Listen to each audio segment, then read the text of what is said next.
This video is sponsored by Keeps. More on them later. Oh. Why is it so hot?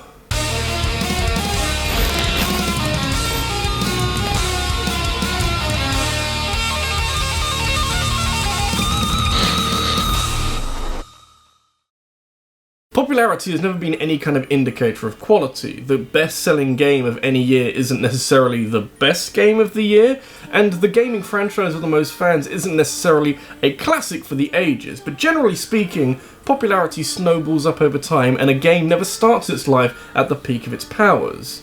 It is a lot of work to build up popularity over time, but even more so when you get off to a really bad start. Marketing teams can't be all that expensive to hire, surely. They put so much work into giving a game the best possible chance of being purchased when it's released, so why aren't they being deployed to work their magic on that reveal trailer?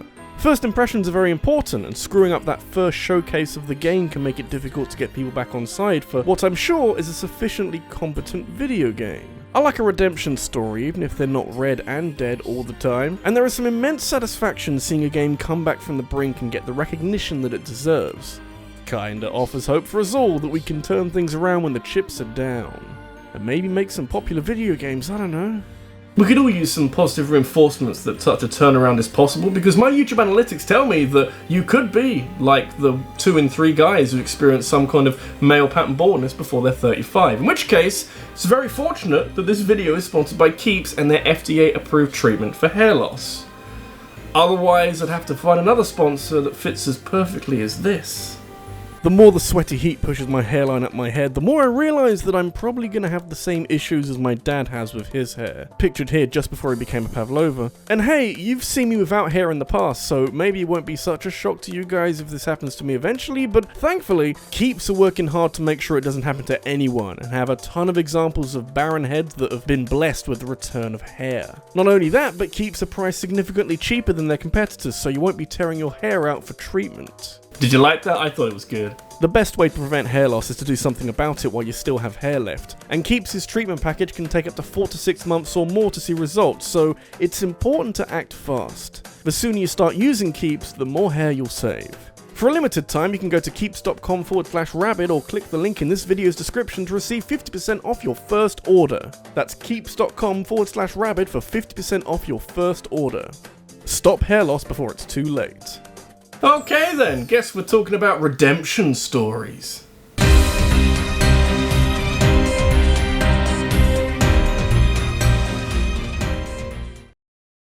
A game's popularity is never set in stone. Yeah, kinda obvious really, but any game is prone to sudden rises and drop-offs in active players and how that game is perceived by the general public, and with services like YouTube and Twitch helping to steer fans in one direction or another, no game is entirely secure with its popularity.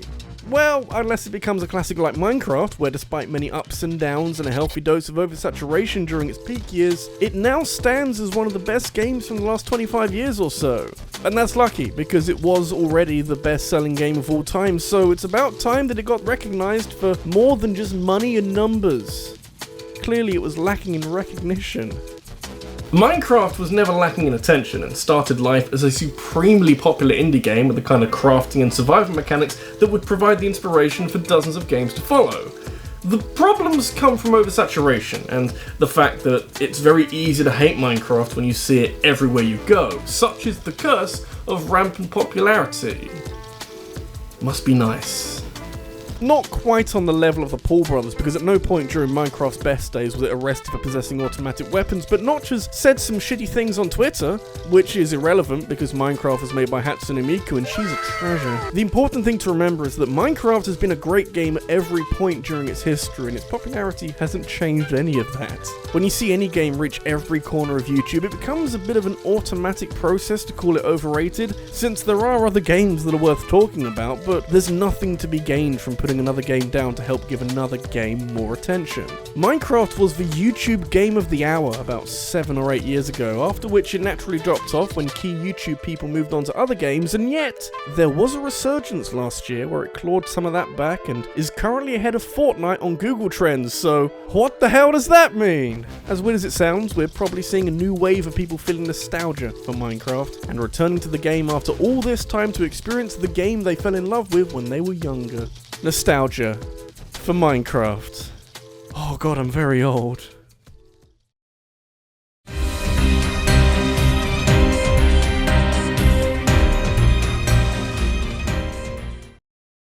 The fucking state of the Pokemon franchise right now, holy shit.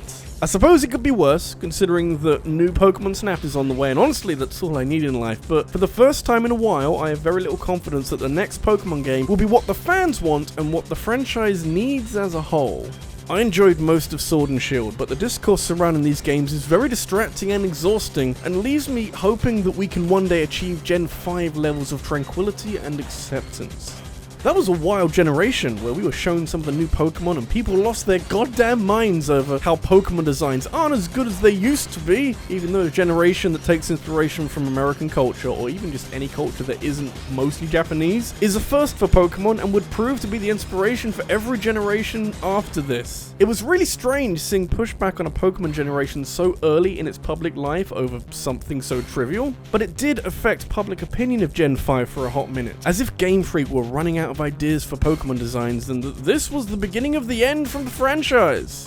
On the contrary, since Game Freak had enough creative ideas for another 3 whole generations after this, and the decline of Pokemon happened when, insert crowd-pleasing statement here, but points for trying, I suppose. So actually, Gen 5 is some dope shit that you should all experience and have your life improved by at some point, and even if you aren't such a fan of Pokemon designs based off of real-life objects, they make up such a small part of the overall experience of playing Pokemon Black or White or either of their sequels.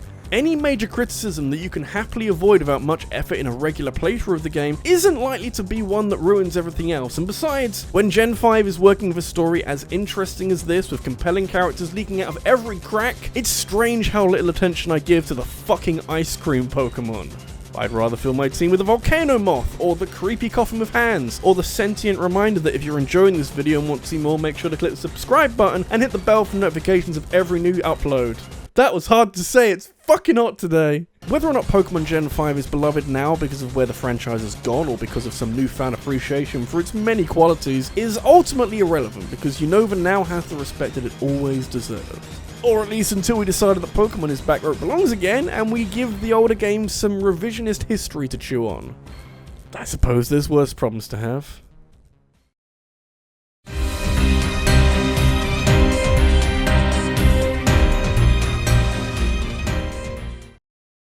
Oh boy, is it hard to remember a time when Fallout was a well-respected franchise. Some of you watching might even be of an age that makes it even harder to remember Fallout's heyday, but just know that it isn't current times and that this franchise has seen far brighter days in the past. It's tricky to nail down how exactly all this went wrong, but I think you can trace a lot of the problems back to how Fallout New Vegas was received when it first came out. I can't be the only one who wonders what life would have been like if we had cut New Vegas a bit of slack for being slightly glitchy, and accepted that every other part of the game was so smoothly laid out that it's arguably the best Fallout game under the Bethesda name. I mean, not really, but you know, it's like the Bethesda style, I guess. But no! We were also up ourselves that a Fallout game might crash on you sometimes, that the Metacritic score suffered just enough to deprive Obsidian of a bonus, and that lack of money meant that they had to make staff redundant and cancel their next game. Priorities, man, priorities. Subsequent releases in the Fallout franchise have made New Vegas look fucking incredible by comparison. You know, Fallout 4 isn't terrible, but it's kind of got some issues with kind of balance and tone. It wants to be a shooter game and kind of dilutes the RPG and the questing to the point where it isn't all that recognizable as a Fallout game. And the least said about Fallout 76, the better, because honestly I talk about it way too much. That leaves Fallout New Vegas just doing all these incredible things and being a really well-rounded Fallout game, in fact, more well-rounded than any other game that came after. So is it safe to love it now? Not to brag, but I loved this game before it was cool and before it was reluctantly brought back into relevancy by the atrocious state of its sequels. So yeah, bask in my foresight, mortals! There's a lot to love about Fallout New Vegas, and surprisingly, little of it has anything to do with where the series has gone since, because Obsidian's contributions to this franchise may have been ultimately overshadowed by these obtrusive game crashes. They still found the time to fill their game with interesting characters and rich side quests that breathe life all throughout New Vegas' colourful locales. Seeing as though the glitches and game crashes were enough to convince some people that New Vegas was a critical misstep when it came out, and that Obsidian should never be trusted with this franchise again, it's actually kind of hilarious where we've gone with subsequent games as Bethesda do more and more to cement themselves as a developer who just don't care that much about optimizing video games to not be glitchy monstrosities. All I'm saying is that if New Vegas came out tomorrow, we'd be over the moon and all would be forgotten. If not, I'll make a GoFundMe to get Obsidian the bonus they all deserve. How much to get them to make a new Fallout game, do you reckon?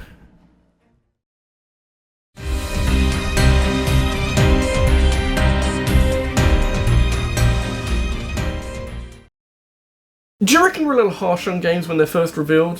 First impressions are important, and there's nothing wrong with feeling disappointed in a game when your expectations are let down so much, but there's a danger in being too dismissive of a game just because it let you down that one time. You know, games change a lot before they come out. Who's to say that you won't still enjoy it? Granted, there's been plenty of games that have tripped over at the first reveal trailer, and not many of them have gone on to outgrow their initial hate. Hard to say if that speaks more about some of the tone-deaf games that have been released recently, or the ruthless nature of upset fanbases that are so set in their opinions, but games don't often get a second chance beyond a shaky reveal trailer.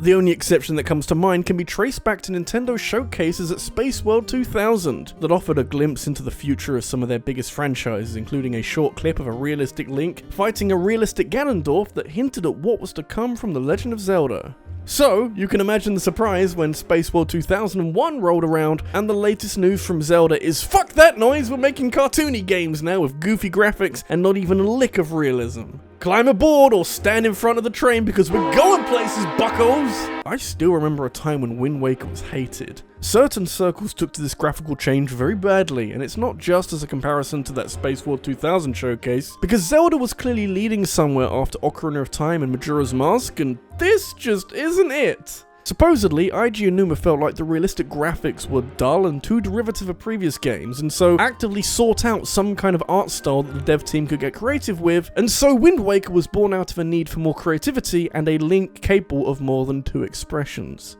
I like Wind Waker for a multitude of different reasons, but I love how much it moves past those doubts over the art style and really leans into creating a game that gets the absolute most out of these creative choices made here and allows Link to be the star of his most characterful adventure to date. I do wonder what life would be like if Nintendo didn't make the switch to cell shading, because we likely wouldn't have got games like Minish Cap and Phantom Hourglass, and you gotta know that games like Skyward Sword and Breath of the Wild would look very different indeed.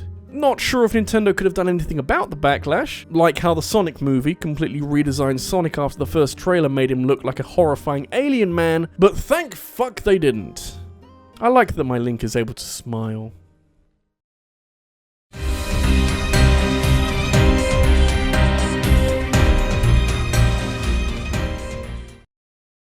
If there's one thing tying all these games together, it'll be that none of them deserve to be judged the way they were.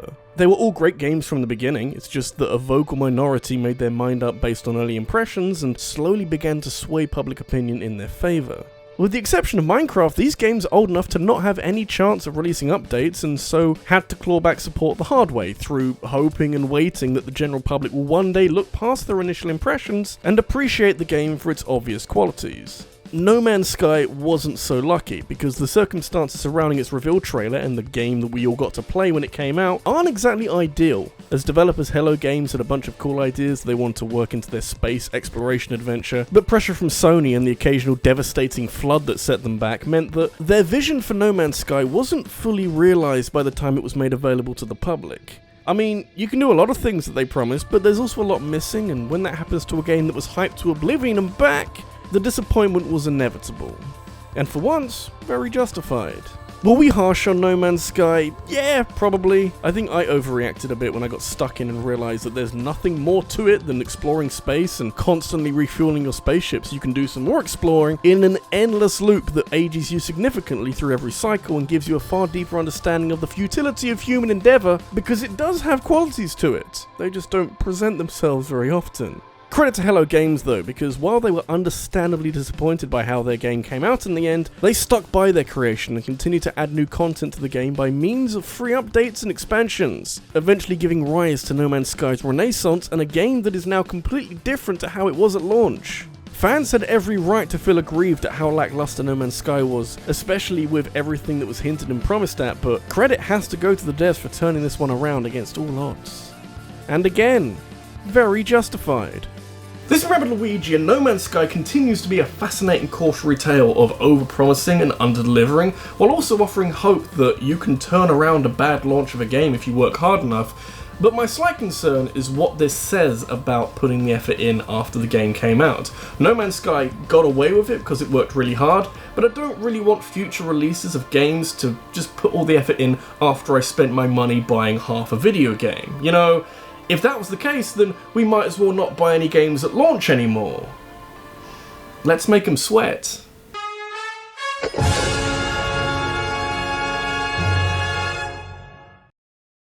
So, what topic would you like to see me cover next? Leave your suggestion in a comment on this video, because I'll be taking the best ideas and making a poll on my community tab, which you can then vote on to decide what the next video is about. I'll be announcing the winner of the poll over on my Twitter, so make sure you follow me so you don't miss out. Thanks for watching, and I'll see you in the next one.